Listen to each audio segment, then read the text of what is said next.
I'm gonna be really sore now.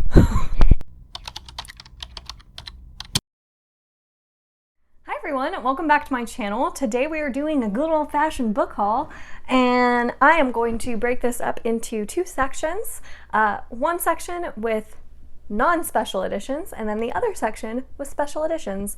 So if you do not care about special editions, or you only care about special editions, I got you covered. You can either skip it or skip to it. So let's talk about all the books I've hauled since my last book haul. But before we talk about the books, I want to thank this video's sponsor, which is Tribe of the Accord by Shaun Michael Stone. Adira knows only life alone in the wilderness with her father, Torian.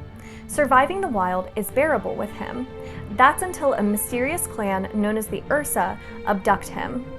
On the run from the aggressors, she must flee to unfamiliar lands and put her survival skills to the test. Along the way, she forms friendships and joins a tribe in the hope of finding her father. Will she conquer the challenges set before her to become a member of the society and rescue Torian? Or will the terrifying Ursa clan bring doom to them all? Tribe of the Accord is said to take inspiration from Hunger Games, Horizon Dawn, Clan of the Cave Bear, and She Who Remembers. If you like any of those, you'll probably enjoy Tribe of the Accord. It is a story that is said to be loosely based on the Stone Age, which explores more than just hunting, gathering, and survival in a prehistoric setting. It's about the significance of belonging and building relationships in a tribe. It is available on Amazon US, Amazon UK, Barnes & Noble, Google Play, Apple Books, Leanpub, and Goodreads, so definitely go check it out. I'll make sure all of those links are down below for you. There is also a comic book style adaptation of Tribe of the Accord that is available on YouTube with narration and available online for you to read, so I'll make sure that that is also linked for you to check out. And there is also a game adaptation in the works, which is really cool. It is a pixel art roguelike game coming next year, so I will also make sure to link to some YouTube videos showing the game main menu with the theme music, as well as a game demo of the first quest. Amazing. I love when self-published fantasy is able to put so much love and passion behind their stories and get to do these really cool out-of-the-box things with their stories. I think it is so awesome. So I am so excited that I get to help in promoting Tribe of the Accord. So if this sounds like something you'd enjoy, I highly recommend going to check it out. All of the information will be linked down below. And now let's get back to talking about the books. Let's start with a couple of books that I did end up buying myself. The first being Voice of War by Zach Argyle, which is book 1 in the Threadlight trilogy. This is one that has been on my radar for so long. It is a self-published fantasy book, and it's one that I've heard a lot of people talk about when they talk about magic systems. Everyone seems to say that if you like Sanderson, then I think you'd really enjoy Voice of War. So that's something that really intrigued me. I love a good magic system in a book, so I have a feeling that this is going to be one that I absolutely love. It says, how far will a man go to protect those he loves? While preparing for the birth of his first child, Chris is tasked with uncovering the group responsible for a series of missing thread weavers, those able to see and manipulate threadlight. With each failure, the dark voice in his head grows louder, begging to be released. A young girl from a secret city in the center of the Fair and Wild veers off course to explore the streets of Alkia. She never expected that her journey would end in chains. Far in the deserts to the south, a young man's life changes after he dies. When Chris learns who is responsible for the missing thread weavers, they come for him and his family. He must do everything in his power to protect those he loves, even if it means trusting strangers or worse, the dark voice in his mind. Together they will change the world, whether they intend to or not. So it was an SPFBO, I can never say that. It was an SPFBO finalist, and oh my goodness, this is such a cool addition. I'm very excited to check this one out. The next one I have that's self-published is Harbinger of Justice by Andrew Watson. This one I heard about because I watch Andrew's YouTube channel. I really enjoy his videos. So I was really excited to hear that he had written his own book and then released it very recently. It just came out last month. It says, upon the black sands and beneath the ever-watching eyes, a tale of shadow magic and ancient mysteries unfold in this new dark epic fantasy series. In the desert city of Yontar, Naya cares for her sick mother, but when Naya is arrested, her mother's death is all but certain unless Naya joins a secret project that promises her freedom if she survives. Ray, a mercenary, has a shadow dark enough for two. In his quest to discover the nature of the creature living in his shadow, Ray collides with old friends and new enemies, stumbling into an ancient mystery that could mean the end of the world as they know it. All the while, a darkness stirs and rebellion threatens, helmed by a man who promises justice will reign. So I've heard amazing early reviews of this book. It's gotten really, really good Goodreads reviews and ratings so far. It had me very intrigued, and I definitely wanted to support Andrew and check out his book. I thought it sounded really, really good. So I love, again, this edition. It's just the standard hardcover that you can buy on Amazon, and just the amount of work and just how beautiful it is amazing. A couple other books. I did pick up Killers of the Flower Moon, The Osage Murders and the Birth of the FBI by David Grann. This is a nonfiction book, and an adaptation is coming out later this year, directed by Martin Scorsese and starring Leonardo DiCaprio, and that had me very intrigued. I was already intrigued before that adaptation was announced and the trailer debuted for it, and now that the adaptation is like coming soon, I'm like, all right, I actually have to get to it now, because I really want to read the book before I see the adaptation for it. And both my husband and I are very interested in this one, so I think we're going to like buddy read it together. So really excited to check it out. I think it sounds really, really interesting and explores a time in history, a subject in history that I really know nothing about. So very excited to hopefully learn a lot from it. Let's talk about sequels, because I have a lot. Harrow the Ninth by Tamsin Muir. This is the follow-up to Gideon the Ninth, and I've heard that this one is hella confusing. Everyone says it makes no sense until the end, and I'm like, okay, well, we'll see. That usually does not entice me, but I really enjoyed Gideon the Ninth. The parts of it that I did enjoy, I really enjoyed, even though the plot was so confusing. So I'm hoping that I still really enjoyed the characters, the humor, the writing, that I loved from Gideon. And, you know, hopefully I can go with the flow and not be bothered by a complex, confusing plot. And hopefully I still like it. I don't know. I'm really taking a chance with this one. I have no idea how I'm going to feel about it. Jade Legacy by Fonda Lee. I need to reread Jade City before I continue on, because I don't remember enough of Jade City to dive into Jade War and then Jade Legacy, but I wanted to have all the books on hand because I did really enjoy Jade City when I read it. So I do want to restart that one soon and want to have all the books to just binge read it when I do get to it. So I think I'm gonna love it. Jade Legacy is huge. This I could like hurt someone with, like really bad. It's like really big. So how many pages is this book? Oh, it's only 700. Oh, it seems bigger. It's just like very, very chunky. So I'm excited. The only person I've seen not like Jade Legacy is Jess from Jess Owens. It seems everyone else loves it, so I'm hoping I like it. We'll see. Now, a book I know I'll love is Fairlane by Michael J. Sullivan, which I'm gonna read Nolan soon. It should be read this month, and I know when I dive back into the world of Elan, I'm just gonna wanna keep going. And Fairlane is the next book in this Rise and Fall series. I gotta read it. I'm so excited.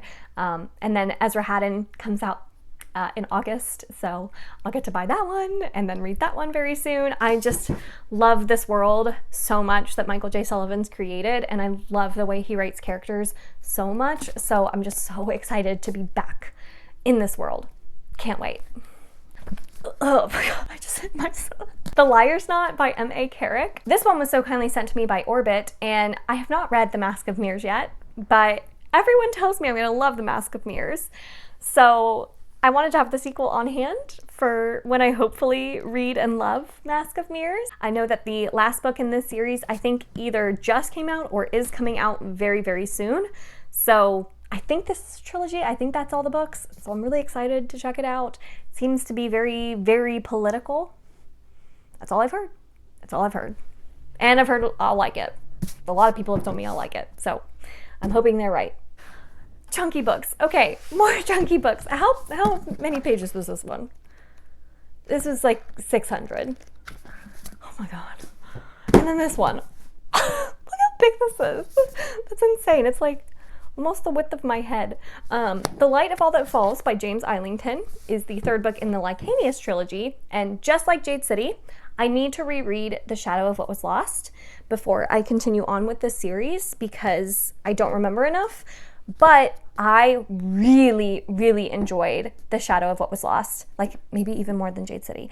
And I know I'm going to want to like knock these books out once I start them because there was a lot going on in The Shadow of What Was Lost. A lot of characters, a lot of magic, a lot of different plot points and stuff. So this is one that I feel like I have to read back to back in order to make sure I get everything out of it. So this is the third book, final book. I'm ready to go. It's how many pages? 800. 800. R.I.P. me. This one's small. Thank God. Thank God this one's small. Arm of the Sphinx by Josiah Bancroft. This is one that I was not planning on continuing on with until I had the live show with my patrons because this was our book club pick for 1 month. And we all convinced each other to continue on with the series because we had so much fun talking about it. And we had so many theories. And I think we're onto something. So we're going to read and see if we really are onto something together. And I'm very excited about it. I probably wouldn't be reading this if it wasn't with all my patrons, but I think we're going to have a lot of fun reading it together. So, Arm of the Sphinx. I'm curious. Some of the Sense was fine. It was good. Just like wasn't my favorite, but maybe the sequel will convince me. The last book I have is one that was sent to me by the publisher, and that is Wildwood Magic by Willa Reese. This is one that sounded really interesting, and I had not heard anything about it. I've never heard of this book before, and then I saw the like blurb for it and was like, wait a minute, that sounds really good. It sounds like it is like a witchy type book. Here be witches and wayward girls. In a town nestled in the Appalachian Mountains, Rachel Smith has found a new life tending a lush apple orchard. She's safe within its grove. If her dreams are haunted by memories of her violent husband, that pain is soothed by fresh mountain air and apples that taste as sweet as honey. But Rachel wasn't meant to live in the shadows. The orchard drew her to Morgan's Gap to fulfill a purpose, and a tight-knit community of wise women who honor the old mountain traditions are ready to teach her. A world of magic awaits Rachel, one filled with new friendships and possibly new love. Yet Rachel's past is creeping in. A preacher with a familiar face has stormed into town, and his dangerous sermons may damn Rachel and the people she's come to love to the flames. An enchanting and transportive novel of buried secrets, second chances, and Appalachian magic. How good does that sound? So, I mean, this like feels like the perfect fall night type read. Like, look at the cover, even the cover.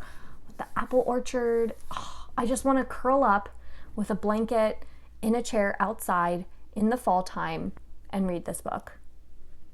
So that's the vibes I'm getting. Now let's chat through some special editions, starting with the Frugal Wizard's Handbook for Surviving Medieval England.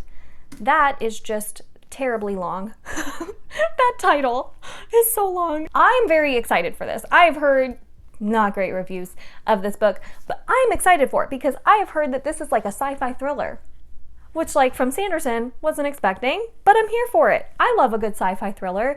Elle said it like reminded her a kind of Andy Weir, which is awesome for me, not awesome for her, but awesome for me. So I'm really excited about this.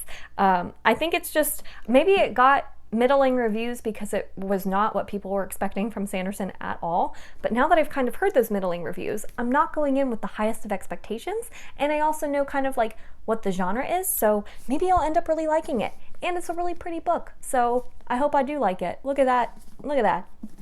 Look at that shininess. Ooh, that's cool. What's the other side? Ooh, that's really pretty. This is really cool looking. And then it's got, oh, it's got like cute little illustrations. Look at that little man. That's really cute. Oh, this is exciting. Okay, I'm excited to check this one out. The next one I have is the one that people can't stop talking about. Legends and Lattes by Travis Baldree. I finally have it. I finally have it. And I got the cool holographic edition. It has the original cover artwork on the inside. And it has a little cup of coffee. on the inside too. I think that's so fun, and on the back. This is one that I can't believe I haven't read yet because my Patreon, the name of my Patreon is Literature and Lattes.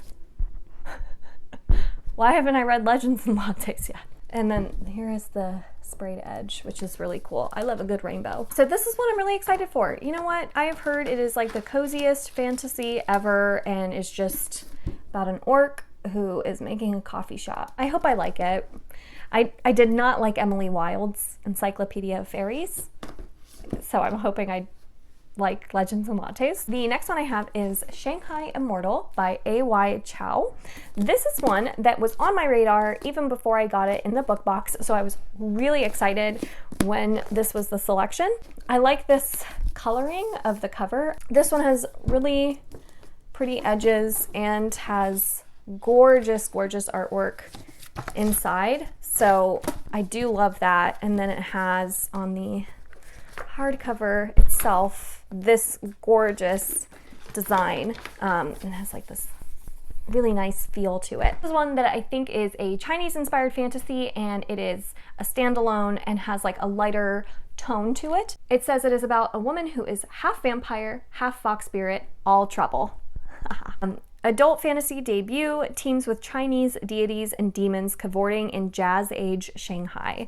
So I think that sounds like a really, really good time. I'm very excited to check this one out. The next one I have is Scarlet by Genevieve Cogman. This was a Goldsboro book that I received, and I am so excited. This was not one I had heard of before receiving it in the box, and when I saw that this was the pick, I was super excited that that box put this on my radar because I think that this sounds fantastic. It says, France, 1793, revolutionaries want blood, but vampires bite back. Vampires in like the French Revolution era? That sounds like so much fun. And I love this cover. Look at those pages. Is that not stunning? I love that so much. This one says, revolutionary France is no place to be, especially for aristocrat vampires facing the guillotine. Say no more. This sounds so good. So excited. I'm so excited. So I love anything with vampires. I always have a good time. So I'm hoping that this is just a really good time. The next one I have that I'm so nervous about now. It was one of my most anticipated books of the year, but I'm so nervous about it. It's Witch King by Martha Wells. This was the Illumicrate edition, which is the original cover, but has the sprayed edges and then the artwork on the inside, which is really pretty, and then has the cool gold foiling on the front. So I was so looking forward to this. Even though I don't love Murderbot, I was very excited to check out Fantasy from Martha Wells, and I have heard reviews say that this is very convoluted and confusing, which is like my ultimate anti-buzzwords. I am so nervous that I'm not gonna like this now. So here's to hoping that maybe I somehow still like it. Oh, I really hope I do.